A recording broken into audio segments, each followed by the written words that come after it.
first of our lecture series we've been to. Anybody new? Great, great. Good to see you. Please come back. We have them every other Tuesday night, usually starting around the 4th week.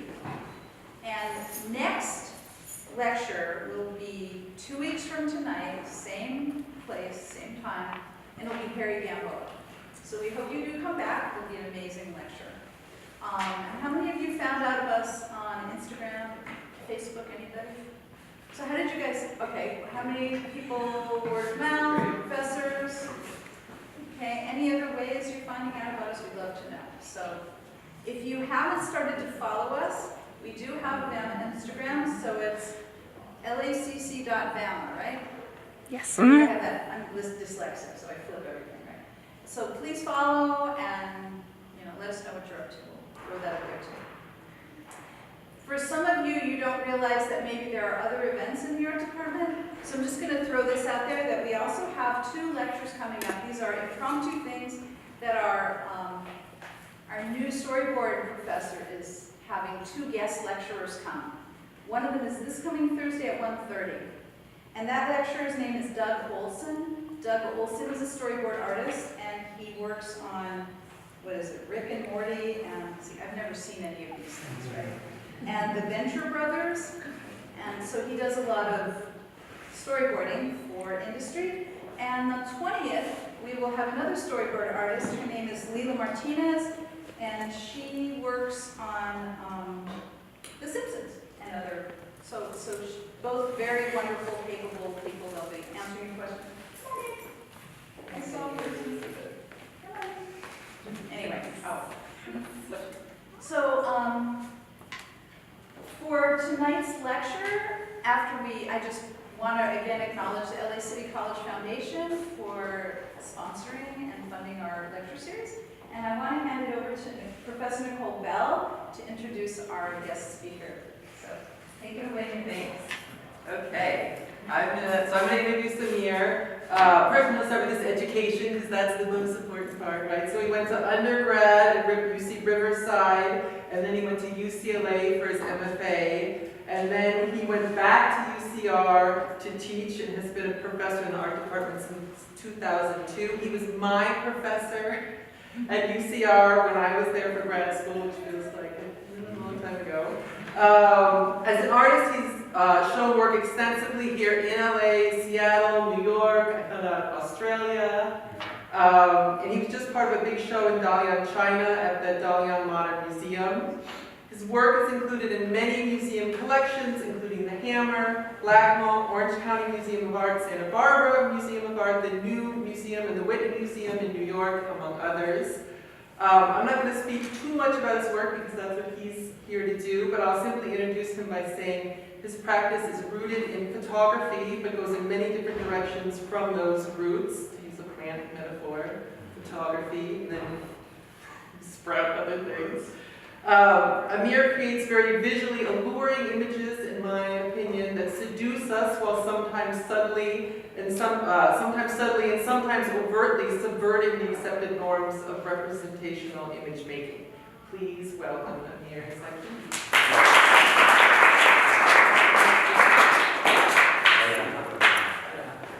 Wait. Oh, the power? Yeah. It takes a... And do we do, I can't remember, lights like all the way down, halfway down? We've experimented.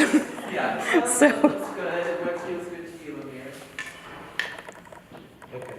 It might take a second to heat up. Yeah, it's coming in.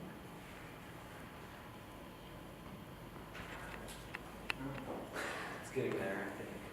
Maybe it's flashing. Yeah, it's coming in. It's happening.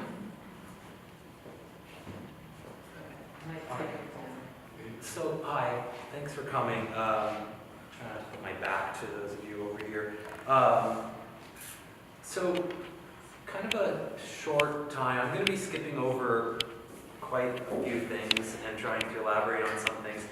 I want to start by showing a couple projects that are mainly intended to give you a little bit of an idea of the sensibility that I have. Oops, that was, okay, I shouldn't do this. All right, that is not going to work. Okay, I'm going to have to adjust that again, I'm sure, when I start. So this is a 5-minute video that I'm going to start with, and then I'm going to talk a little bit about another project I'm doing and my background, and maybe through that beginning a general sensibility that I have through my work will come through, since for most of you don't know me at all. So let's see if this works. This is a video called Uncertainty.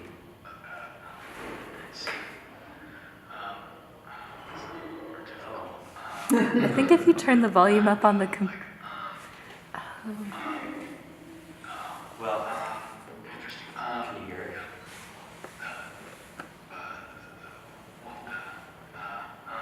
Appear to be, yeah, I think, let's see, that, or else, you know, it could be, you know, it could be some kind of,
It's just like, you know, like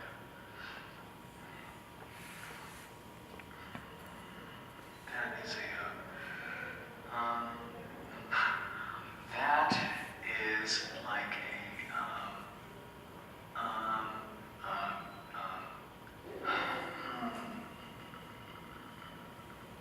okay. This is Okay. So that was hopefully the longest 5 minutes experience. Intentionally so. Believe me, it's painful for me too. All right, so I'll just say a couple of quick things about that video. I made that as a response and almost as an accident or a consequence of making another video that I had very intentionally orchestrated this whole project around these kind of plants that I made Rorschachs of. I had a friend of mine who's an artist, Evan Holloway, a sculptor, looking at these Rorschach designs and articulating what he thought he was looking at. That's what I used for that project, but when I was doing it, I recognized how many times he hesitated and pondered and couldn't figure something out, and then I extracted all of the uncertainty that he had and put that just overlap on top of these images I was making with my cell phone at the time of clouds, and just morphing, using this really rudimentary morphing software to morph the clouds together. So they had nothing to do with one another, which is part of the point.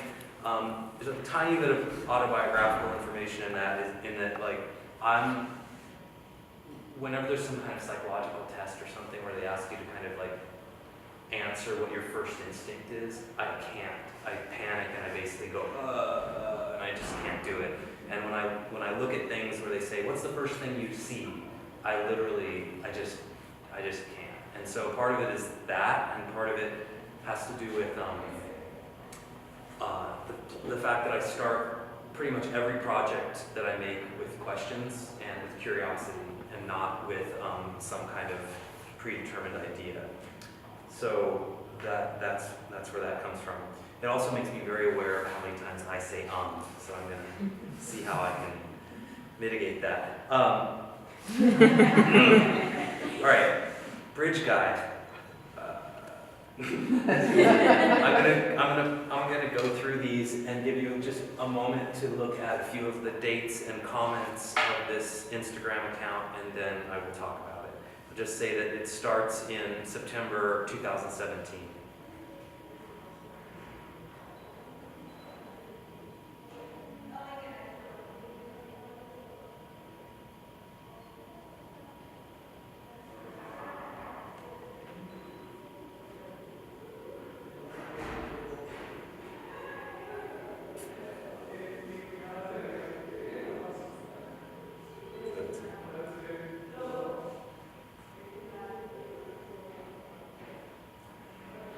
I think to date there are about 80, so I'm gonna go through. So, well, I've been commuting to Riverside for 18 years or so, and about 3 years ago I started to notice this guy that was always in this overpass as I was commuting, and it took a very long time for the kind of subconscious or semi-subconscious noticing to become very, very expected, that I'd expect to see him.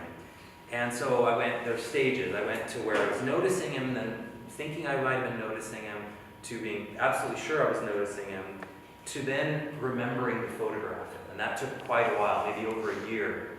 And now it's complete habit. Like I'm absolutely, I look forward to that part of the commute, and I at a certain point on the drive, I remember to bring my camera out. So the way it became this project was totally through an organic process. At first I was just curious, started photographing on a regular basis, and then it became something social. People started to respond, people started to get attached to Bridge Guy in some way or another, people started to ask me questions about it, and I started my own, its own Instagram account which is what this is and continues to be. I commuted today, so the last one will be today. So what you'll notice is this kind of progression where this person who I've built some strange, that's today's, relationship with shows up and then didn't show up for a long period of time, then shows up again and doesn't show up. And the project really is now about commitment on my part to do this activity that has really almost nothing to do with that person. Many people, what I found very interesting socially is many people were asking me things like, sometimes in the comments, sometimes otherwise, why don't you just go and meet this person? Was the most common question. And it was the furthest thing from interesting to me. Like, I had no desire to form any personal relationship with this person. It's all about anonymity. It's all about objectification. I'm objectifying Bridge Guy. Bridge Guy is clearly objectifying thousands of people driving under the bridge. And the whole project would die if I had any personal relationship with them. So it's now about like the sky, the bridge, me commuting, doing something over and over again. And so so that and that other project are just a kind of just to give you some idea of the way I think about art making. All right, I don't know why that started like that. Okay, I'll try to actually talk about my work. Little autobiographical information. That photograph on the left, this is the house that I grew up in. And architecturally, this house is kind of important to what I had started to become interested in as a photographer in terms of architecture and auto architecture. This house is in Beaumont, which is toward Palm Springs, I guess, past Riverside toward Palm Springs, which is where I grew up. That photograph on the left is taken around the time of my birth. My dad, actually no, my parents got this picture from a neighbor like a year after they moved in, so it's really unknown why the neighbor took that picture. But that's the house, and then I had my mom take this picture recently. So that's my age, pretty much.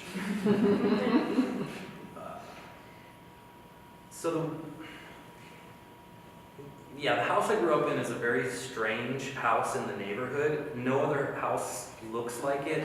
What you're looking at is essentially the side of the house, which faces the street, and the front of the house is projects away from the camera down that way. And we had 3 doors, so when people would come to like solicit either religion or something to our house, they would knock on our first door and we'd say, no, not interested, and then they'd walk over to the next door and do the same thing. So these are all things that influenced the way I started to think about architecture later.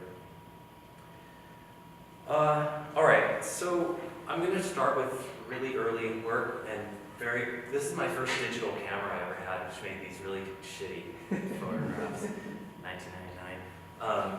Installation views of black rectangles and an oval. So I was making some work right out of graduate school at night from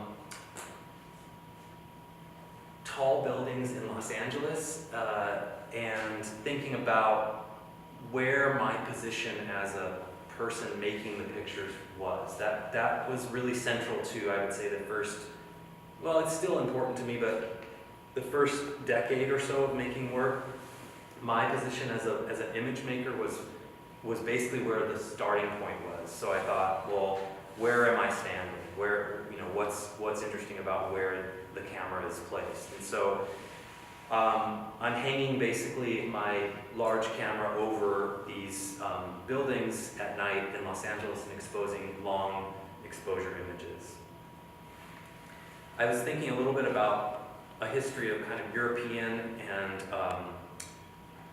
and East Coast photographs from high places, because those locations have a lot of very high buildings, and Los Angeles isn't quite known for that. It's much more of a kind of a horizontal spread, and so the places I'm photographing from aren't super high, they're like medium high.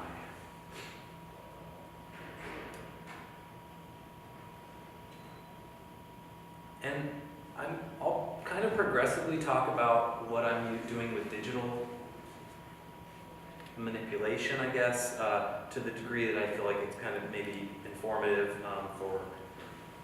for students to hear that.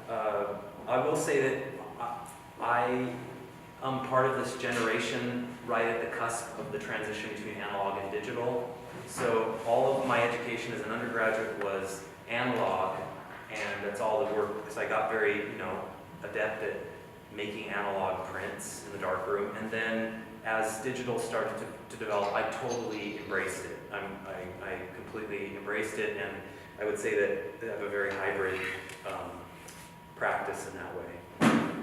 So a lot of the vocabulary I'm using is of kind of a traditional photographic vocabulary, but then, so for instance, all of these night photographs were scanned and printed digitally, and what I was able to do is basically remove all of the kind of artifacts of making analog film exposures that are very long, because you get all these awful colors and weird things that don't look right.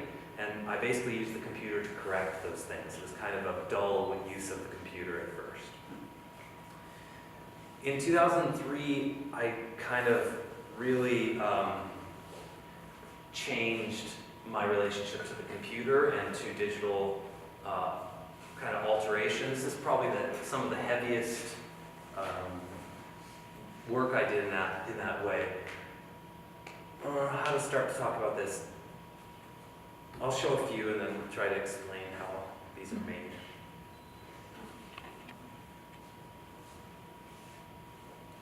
I should say that, I'm going to skip these. I should say that if you have any questions or comments during this, you can just yell them out and I'll happily move on some tangent. It's not about my work or is about the work, it's fine. A few years before I made these, I went to Europe for a few weeks, and I visited these, like people do tourist things in Paris. There's these old mausoleums and cemeteries with these amazing stone structures, but they're like houses that are just really skinny. That's basically what I thought of them, and they seem strange and seem very much about, kind of proportions of a house but made thin for the purpose of burial or whatever. So this was the curious question I had when I started to make this, was what would that look like in suburbia? And I was living in the Valley at the time in North Hollywood, and I started photographing these houses with the camera placed on the ground. So that's why they have this look of the foreground being so out of focus. The 4x5 camera is literally sitting on the ground in every picture. And so it kind of did this division of the image, and then I cropped it very, very tall and skinny to be like a kind of body, and they were printed 6 feet tall, again, to be kind of body proportions. I think it will take too long to explain and nerd out about how they're made, but they're just regular houses that I reconstructed on the computer to look like this. That's the way. So here was the kind of little epiphany at the moment in 2003, at least for me, is that when I made these, I thought they were kind of hilarious and absurd structures. And I thought that the discussion was going to be about, wow, that's like, these things could never exist. These are so weird, that's funny, but they look so real.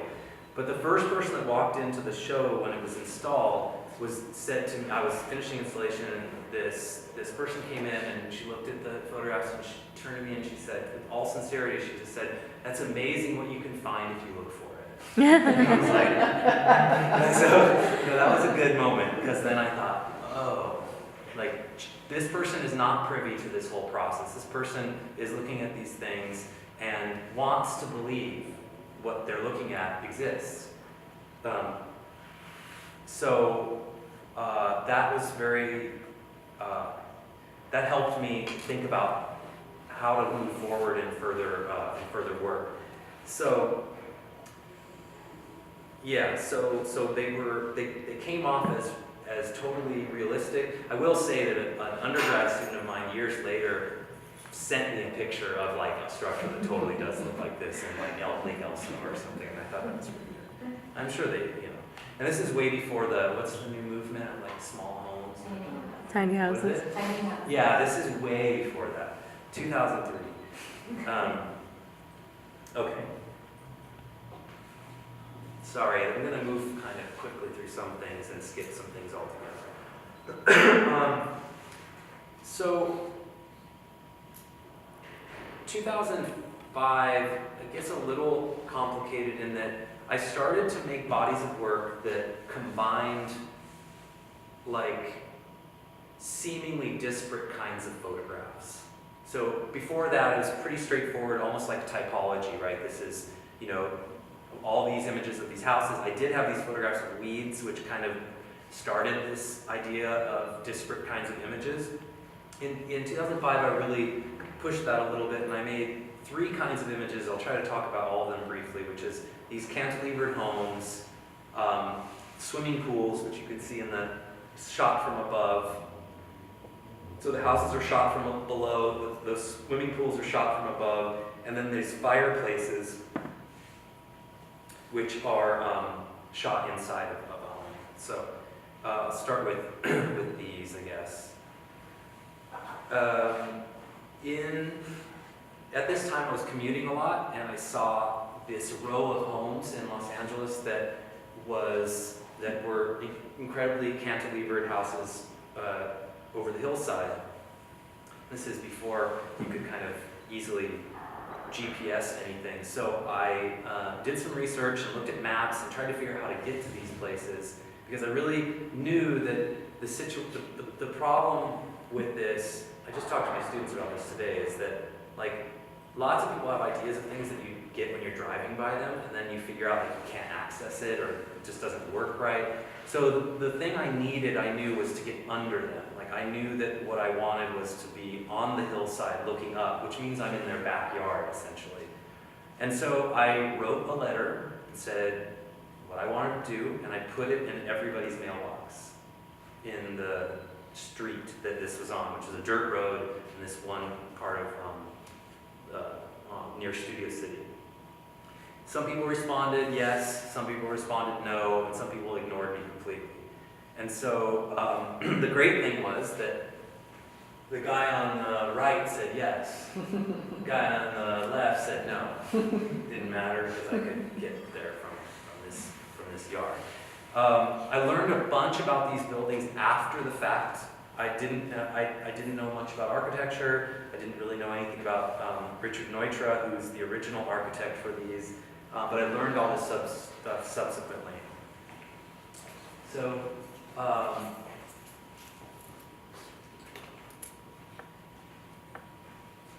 wanted to alter these buildings in a way that was believable and,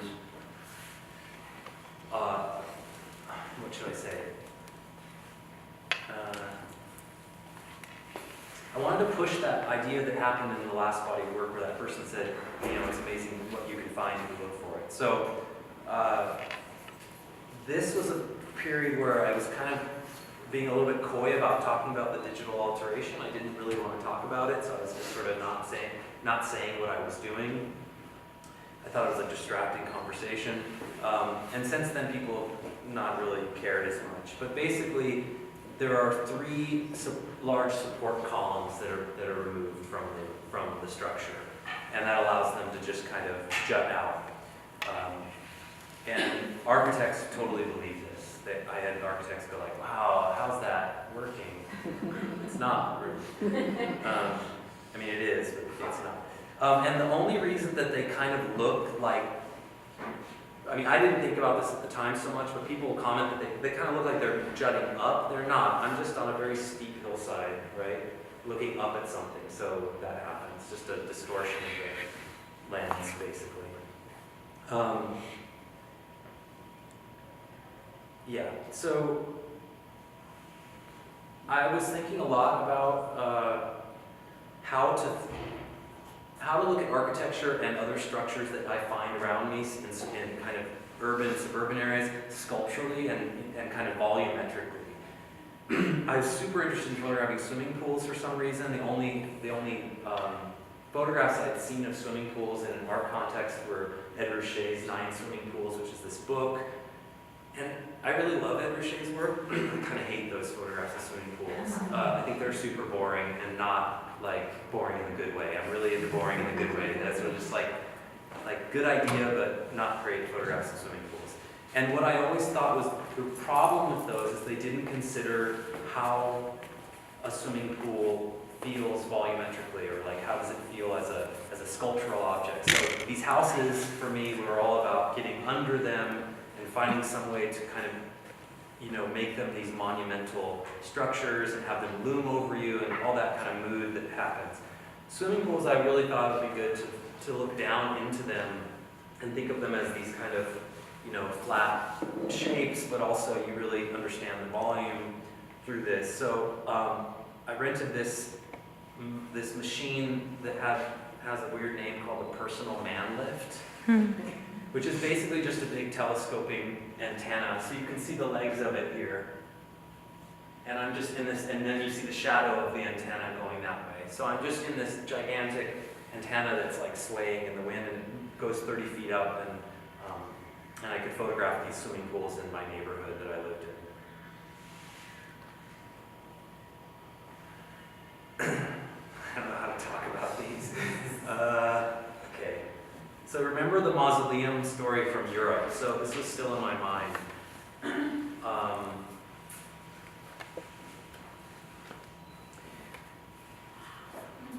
Okay. At this time, well, let me just say it this way. I bought a website called fireplaceburials.com. and I don't have it anymore, so if anybody would like it, it's up for grabs, I bet. I had this idea of combining these two kind of phenomenon where like people cremate their loved ones, and they put them in an urn, and they put them on a fireplace. And then I thought, well, the fireplace itself is so kind of, you know, mausoleum-like in itself. What if like people put their loved one inside the fireplace and then kind of just cemented or kind of finished it all off so it was a monument inside their house? And I thought, you know, this website would be this thing where the idea was that this was a service that someone would provide. In fact, these are regular fireplaces that I just constructed digitally to be filled in. Again, this does exist. Someone has subsequently sent me like a real picture of that, and it looked pretty good. These were all really painstaking. It's funny now because as I get to more recent work, I'm moving toward a different sensibility about how much, I don't know, my work's changing. It's not so digitally heavy. But the intention was always to be invisible, right? I didn't want people to see what I was doing. All right. So I had a really fortunate thing happen at this time that kind of brought everything together. I had a show at the Mack Center Schindler House, which is a really beautiful building and a strange building. Really weird place to hang work because it's really low and it's concrete walls and there are these slits that move, the windows that kind of penetrate the space. And by complete luck, I had already made these for a show and the sizes were all set. By total luck, the vertical ones hung right between the two windows. Like the size was like right on the dot, perfect. And then the horizontal ones hung over. And so both of those things were kind of great for me in terms of how I dealt with architecture in a little bit of an irreverent way, and have never really thought about, I'm never interested in really flattering the architect, I guess, is how I think about it. So I had a show there, and then at a regular gallery too.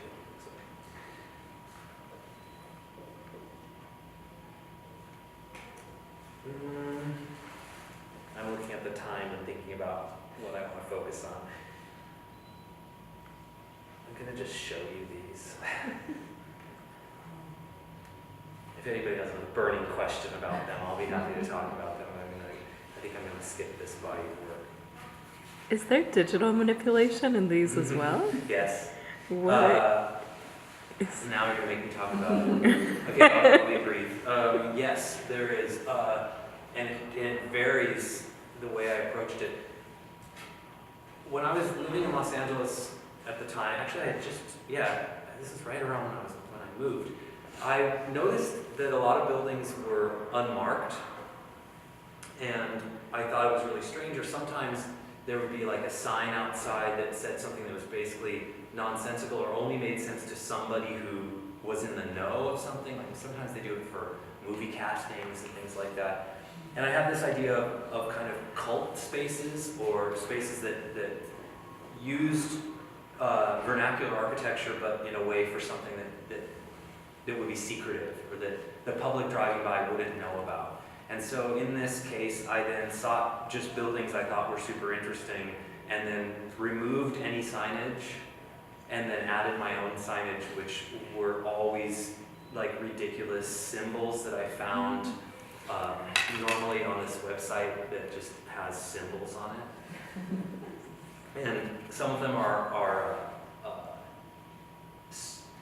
tags that homeless people in Europe and the United States use to kind of signal to other homeless people. Mhm. Things like, oh, a mean dog is around the corner, or people feed you here. So the signs were things that I didn't think very many people would know what they were.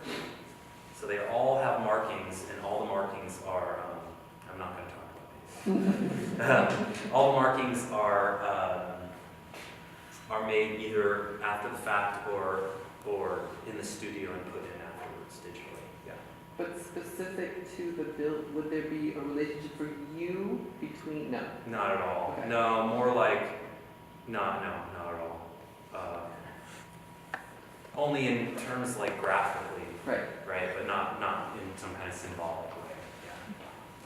Hope that makes sense. This body of work had those images and these wall sculpture relief things, which were a combination of symbols turned into these kind of abstract, pixelated things. I'm not going to talk about this. I have a question. Yeah, For please. the buildings, when you shot them, how did you decide the perspective and at what angle you were going to shoot the structure? And the height and all of that fun stuff? Yeah, so I talked at the beginning about this kind of like where my body is in relationship to a photograph, and I think about that quite often. I try to make it a central part of the work. This is probably, these are relatively standard height. I think it was more about finding, I guess I was thinking about the architecture more than my body in this body of work. So, how do I decide I shot lots of pictures of all these buildings, so I end up being an editing thing that's about,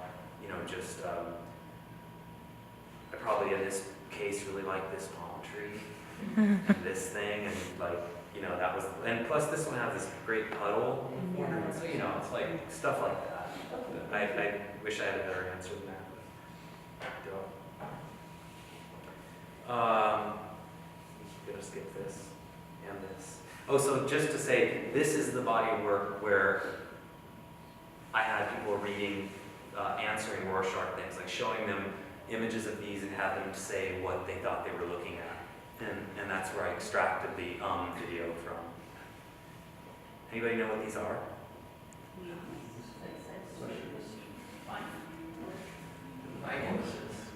Great. I don't think anybody got it right, maybe. They're all Hollywood junipers, which are those really common junipers that are everywhere, but they're just cut out, and so every pair is the exact same plant shot from two different points of view, which is sort of hard to believe in some of them. So, and rotated and flipped. 3D? Did you say somebody was here? I don't know. 3D? Yes. Okay. this is a hard body of work to talk about. 2 reasons. It really seems kind of abruptly different than what I was doing. But I will say this just because it's kind of important in terms of time. This was in 2010. So in 2008, the market crashed, which is really important. And I think a lot of artists were trying to figure out how to make it work. And what I was doing was that I kind of turned into a studio practice that didn't require me to make big, expensive objects, and tried to learn this software called Maya, which is a 3D modeling software. And I had tried and failed many times to do this, and I basically had to give myself a homework assignment. And so the homework assignment was, hey, you really love these photographs that these artists Officially in Vice made. Try to recreate that in 3D. That was basically what they said. So that's what these pictures are. These are the Officially in Vice photographs. And I gave myself like a year of working on the computer to figure out how to recreate these pictures in 3D space. And that was the catalyst I needed to do it because I just couldn't motivate myself otherwise. So these are, what you're looking at are my 3D model. That's my 3D modeled space of this photograph. This is really hard to talk about. So I'm just going to kind of go through these. It ended up being a book and a video animations. So let's see if I can talk about the book. Are those then the book Yes. unfolded? So the book unfolded is kind of a sculptural object. So each page opens up as a different way that you can unfold and fold a cube. So there are 11 ways to unfold and fold a cube, and that's the pattern. So I did 10 of them. That's why the body of work's called 11 minus 1. The 10 of them all unfold into a 4x3 grid, and the last one screws everything up, and it's a 2x5, so I don't use that one. It's really scientific. So this all kind of happened accidentally through the process of making. So every page of the book is the 3D model seen from every point of view that you can look at it, like you're looking at a 6-sided die.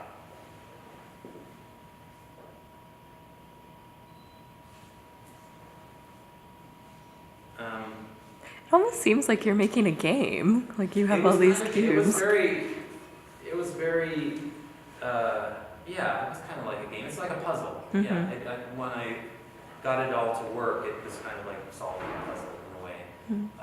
It has relationships to my interest in the relationship between sculpture and photography. I've always had a very, like a curious relationship about the two. I often think photographs of sculptures are more interesting than the sculptures, and I think that probably bleeds into the fact that their Officially in Vice's photographs of their sculptures were super interesting to me, and I never thought the sculptures would be very, and they didn't think so either. So this was a kind of re-inversion of that process, where now these became 3D models that could be turned into a video or a book, kind of complicated story. I just want to say, we started late, so don't stress out. Okay. I'll slow down toward the last few years and leave room for questions. And like I said, you can interrupt anytime.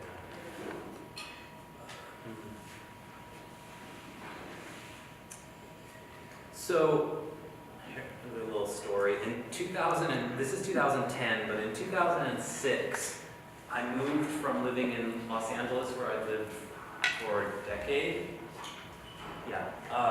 down to Orange County in Huntington Beach, and there was a little bit of a crisis in terms of what I was going to make work of, because the architecture down there is super boring. LA's got so much more quirky, strange architectural structures. Every time I drive up here now, it's like shooting fish in barrels. There's another weird building.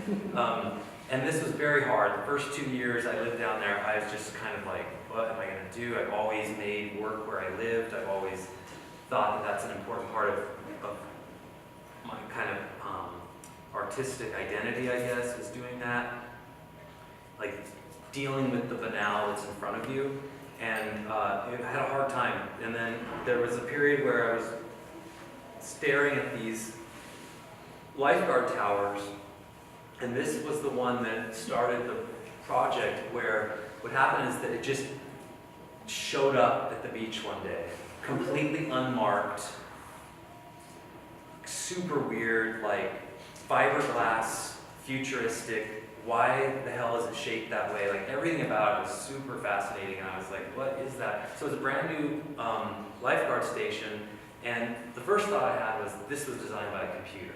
Like there's no way, like somebody was thinking about wind and I don't know what. There was some purpose for it to be shaped this way.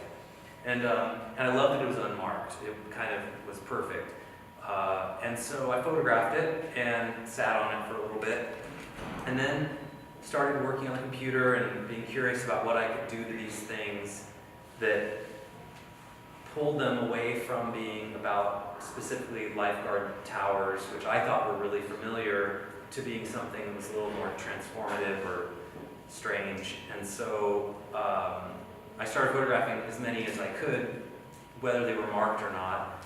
And then through the just process of experimentation, I just started to remove any kind of signage, and then really, for me, started to think about, what should I say, like, what they would be like if it looked like you couldn't really access them. So I removed any ladders, any form of access. And it was a kind of a subtle thing because it's something that, in fact, very few people comment on when they first see them. But like, how would you get up there? You know. So, and then I started removing structures beneath them so that they would be kind of barely but believably balanced in this space. Yeah. And the skies are sometimes the sky that existed, like in this case, and sometimes the sky that I've photographed separately and dropped in later. When you're a surfer. Yeah. So, wow, I just feel like, so you were spending a lot of time on the beach. I was spending a lot of time, yeah, looking at these things. But I mean, that brings up an interesting point where about kind of regional reads is, you know, I take for granted the kind of vernacular architecture and structures that I grew up seeing and see in living in Southern California. I showed these in Seattle and I showed them in New York. Actually, oddly, did not show them in Los Angeles.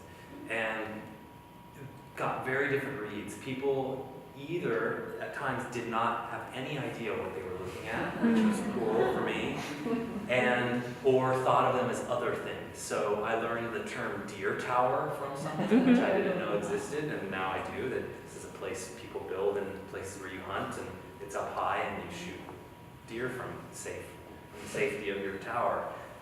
So that was a cool read, you know, and unusual. But I thought for sure that they'd be immediately recognizable to anyone, and it was kind of like a lesson I learned about that. But yeah, I was looking at these, and they're they vary quite dramatically from beach to beach. Some of them are city-owned, some of them are state-owned, and they changed a lot. So I just tried to kind of come up with different ways to change the structure of them, or the facades and the support system, so that they became more like a little more ominous structures than a Lifeguard Tower. In the same body of work, so it's all Lifeguard Towers except for this one diptych of Volkswagen Vanagons. Got some Vanagons in the audience here. So this is a little autobiographical for me. The photograph of the orange van is the current van I have, and the photograph of the blue one is I just turned it around in the parking lot and moved it and rephotographed it, but that's the van I had in high school that was totaled in an accident right after high school by a drunk driver. So the autobiographical part is that those are both sort of bands that I have a history with, but they're also the color scheme from 1982. So I was really interested in the fact that Volkswagen made those two color schemes in one year, which I thought was a very smart kind of yin-yang quality. And so I started thinking about the moonrise and the moonset and the East Coast and the West Coast, and that depending on where you think these were taken, this could be either sunset or sunrise or moonset or moonrise over my vans. And they're really idealized. Like I removed all the hardware and they kind of became a little bit more like a model. And maybe how I wish they both looked right now. I really want to fix up my orange one. It's rusting and falling apart, and I really miss my blue van a lot. So the trauma from that accident, I'll just tell you, is that I went years where I didn't think about it at all, and I started having dreams about driving it, like real visceral dreams about what it felt like to be in it. And so I sold a really reliable Toyota truck and sought a van to buy. Stupid, but I did it. All right, getting more toward the present a little bit. So maybe like 10 minutes? Does that sound about right for questions? Yeah, 15? Okay.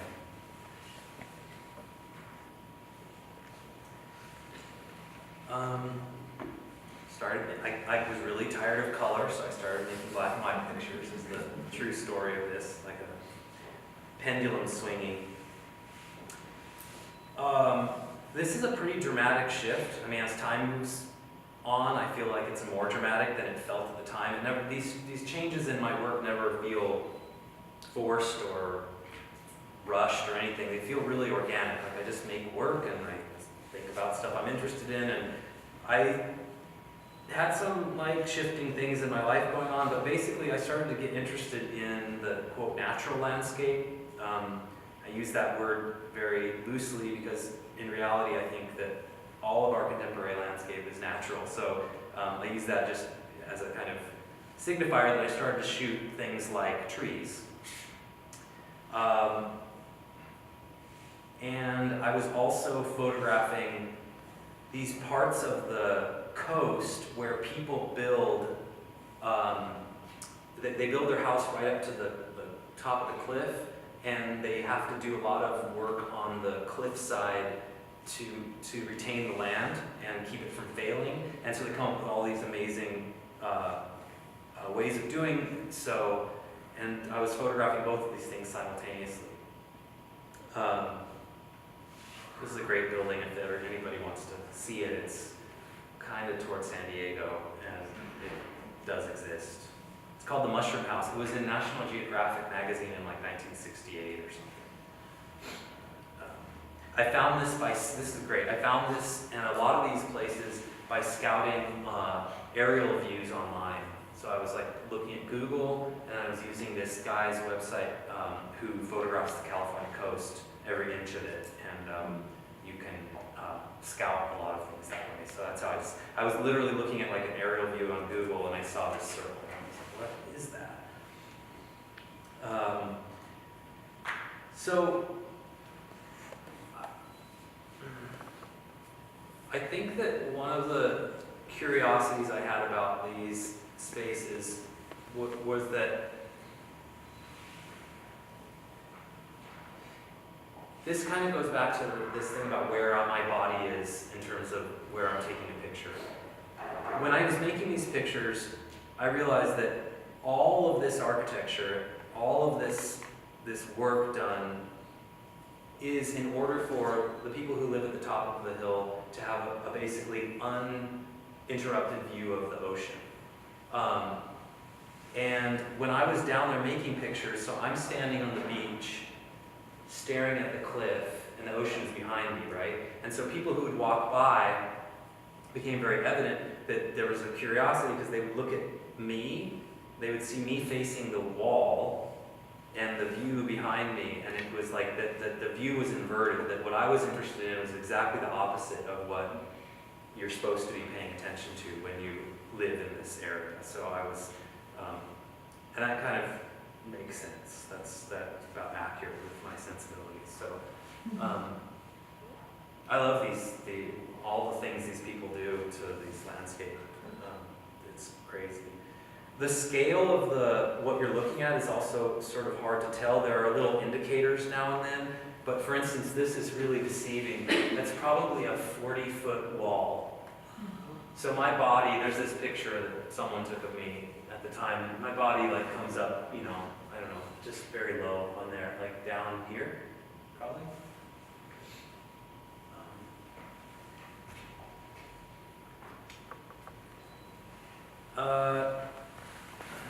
I'm not going to talk about the technical part about these, but basically they're relatively straightforward photographs of trees done with this process that is stitching together many, many different images, and then any interruption in the background would be removed at the time.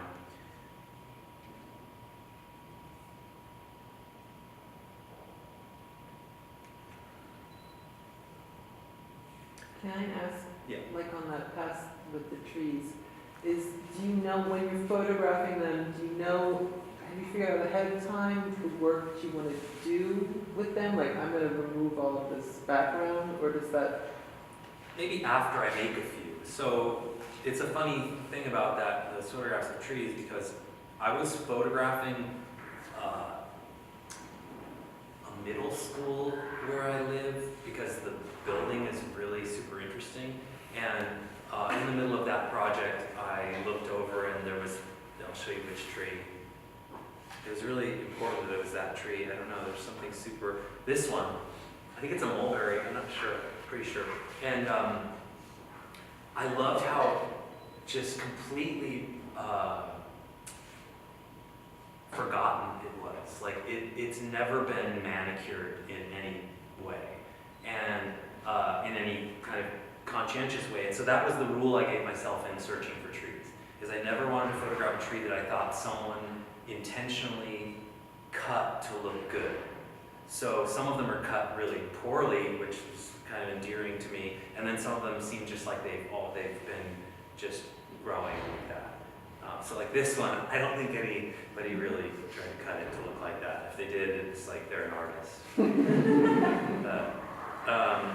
And so what happens, like scale became really, like this starts to look like a bonsai or something, and the scale really shifts a lot when you remove any other information. And then I changed the scale of the images quite a bit. Some of them are tiny and some of them aren't huge. It's very funny with these, like, people respond really emotionally to things like pictures like this, where like they talk about how butchered they are and stuff. I love trees that look like this. I mean, I don't know, it makes a good photograph, it matters. That's great. Like this is all just cut from power lines and stuff. And there's a little bird.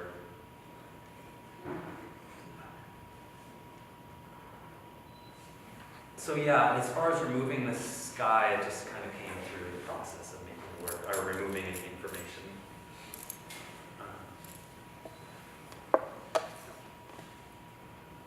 I'm gonna not talk about this one.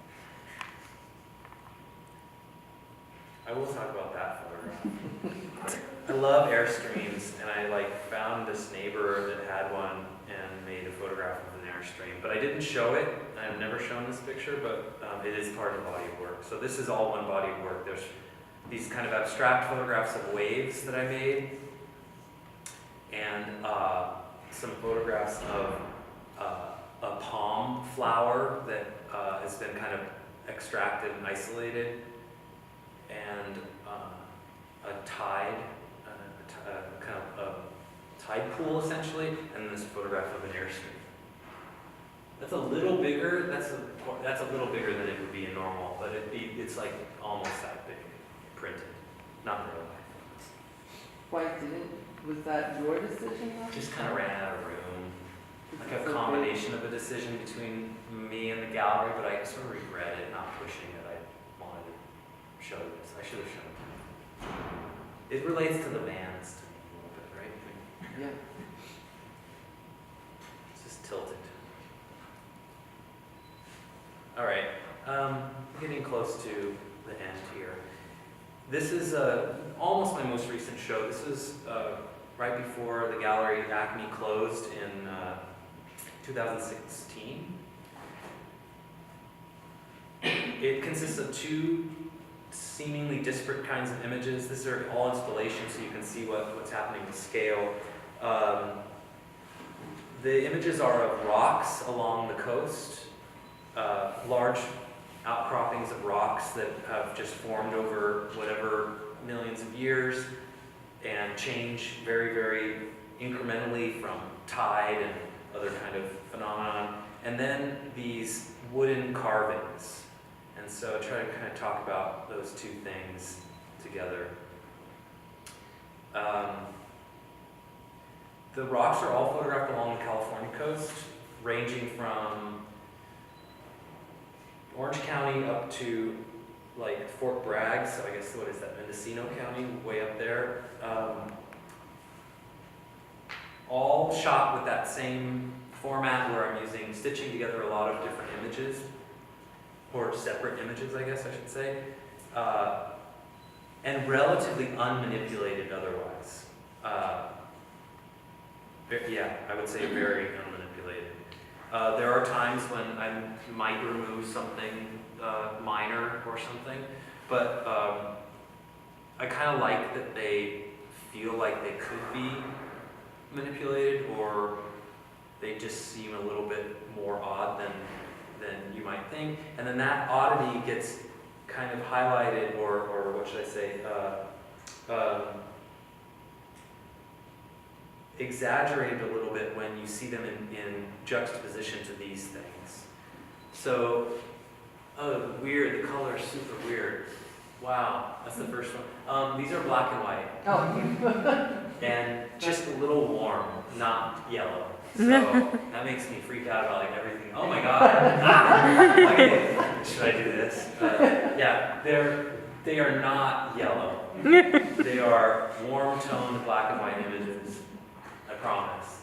So, okay, just imagine you're not wearing yellow sunglasses. So,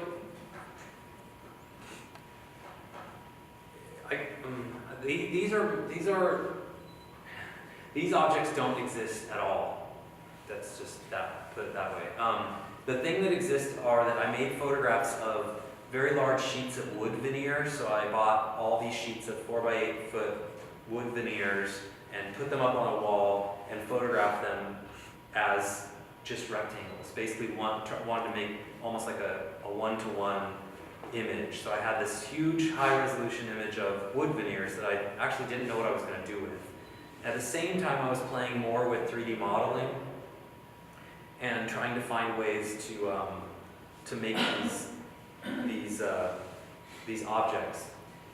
And at some point, those two things came together, and I was able to wrap the objects that I was making with 3D model with these wood veneers, and then they became these things that I just called carvings. The way that they're formed is through an algorithm that I can't control. So the way I explain it is that if you imagine you drop like a handkerchief in space or a cloth and you freeze it at some point, it's going to have some shape.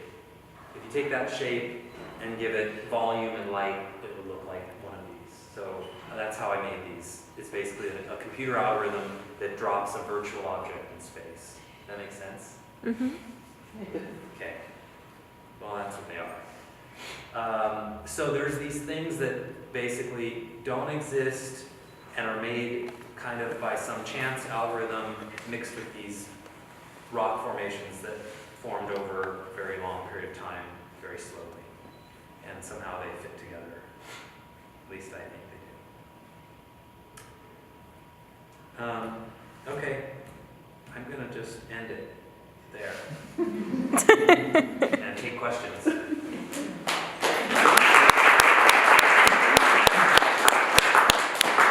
can scroll back to anything if anybody has a specific question. Sorry my back was kind of to you all, but hi. Yes?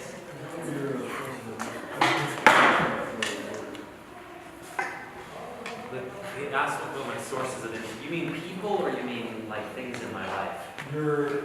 So noticed that a lot of the images you have are like older things, some things are like falling apart, and then you kind of give it like a new life.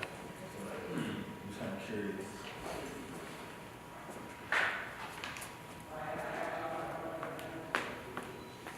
Well, the curious thing, that's the key word. So that's what I kind of started with, is that I think that I don't really think, at least consciously, about influences, but I do try to approach making work with an attitude. An attitude is one of really, like, really genuinely being curious.